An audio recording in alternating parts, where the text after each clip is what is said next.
In today's video, I'm going to talk about the NIO's July car sales number that are going to be released in about the first week of August. So last time NIO released its number where in the for the month of June on 2nd July, I think, or 3rd July, they are very quick in releasing those numbers. So we expect these numbers to be released as early as August 2nd or August 3rd, I think, and then we need to be prepared for that because there's going to be a lot of price movement. We have already started seeing those kind of movements in the prices, most likely in favorable, but there is some chance it can also be a negative, and you have to be prepared for that.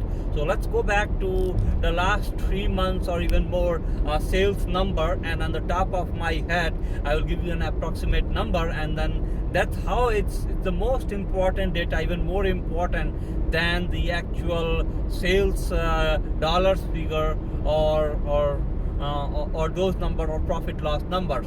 So starting with if you look at the last 5 months continuously, the sales number have kept increased. So the most recent one in June, they had like 3,700 something ES6 and ES8 models sold in combined. Going back 1 month earlier in May, we had 3,400, a little plus or minus. I don't have exact numbers on my top of my head.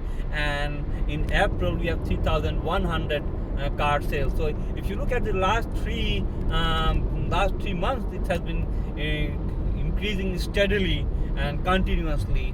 And the March numbers are very low, and that had to do with COVID-19 situation. We had like 1,500 car sales, so that's an off number. And the February numbers were very less, something like 700 car sales. So those were COVID affected numbers, and the stock was very negatively affected because of that. But more recent numbers show more confidence. The 5 straight months of rising car sales figure.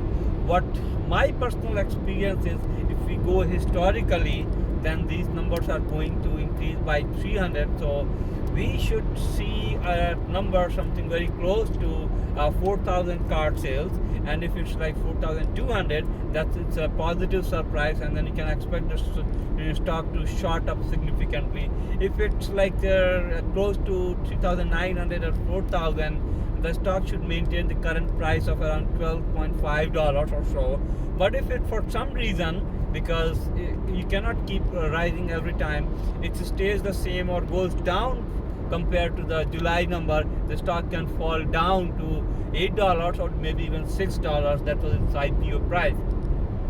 So let's talk a little bit of how these car sales numbers translate into the financials, revenue, and all these things. So there are two financial figures, and you have to be careful about it. One is the US dollars number, and the other is Chinese currency RMB numbers. So Yahoo Finance, for example, show the charts in RMB number, so you have to be careful about it. So in the last quarter that it reported the 8,000 car sales, it showed a sales of $400 million in the US dollars. So, and the stock, the market valuation currently at $12 is like $15 billion.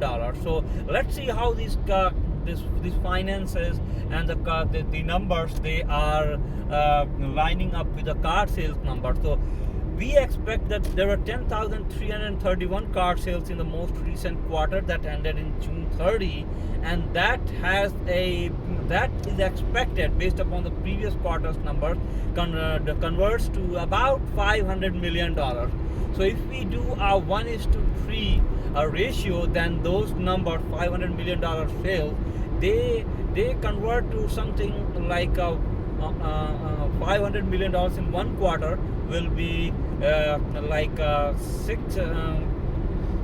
maybe $2 billion annually. And if you use a 1:3 number, that will transform to $6 billion of the valuation. And the current valuation is at $15 billion, which which is twice the normal thing. So I would say it's overpriced in that sense by a factor of 2, which means that the current $12 a share price should actually be $6, but it happens because we expect that the car's sales number should keep rising, and those figures are when you are not making a profit. When you are making a profit, the equation changes, and then you have to take into account the price to earning ratio or something like that. So what I expect in the next 1 year or 1.5 years to ramp up, the numbers will keep ramping up, and then it will catch up. The car sales numbers will ramp up with to match the present stock price numbers.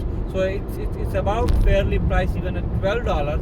But looking at two years from now or even more, we can see that the profit margin could keep increasing, and that's how where we see that the $12 price still have some steam left to keep increasing.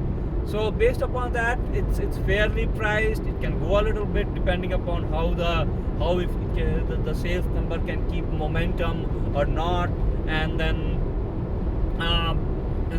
what my personal strategy at this stage is, it's hard to predict, but I would say that if the car numbers comes negative, but I still have a confidence in long term, I will do my put sell after those negative numbers come in. But if for some reason the car sale numbers come positive and the stock shoots up abnormally, at that point I do have some shares of it, so I will put it something like $16 that it shot up more recently, as recently at like 3 weeks ago or 2 to 3 weeks ago. Then at that point of time, it may be a good idea to put my shares on a call sell, which means the strike price of something like $25. So hope I give you some idea of the status of the NIO share, what and how it's doing, and it's hard to predict what it's going to be, what those numbers are going to be, unless of course if I'm an insider, which I'm not, and even difficult to predict what the stock price is. What I can do is I can keep you prepared for the ranges of the stock prices and be prepared of what to do if something or the other happens. I hope you like this video. You can subscribe to my channel. At some point of time I will be sharing my own stocks that I purchased and how they have performed. So if you subscribe those things, you will know it my stock purchases and sales, and how I have profited or lost from there. Thanks.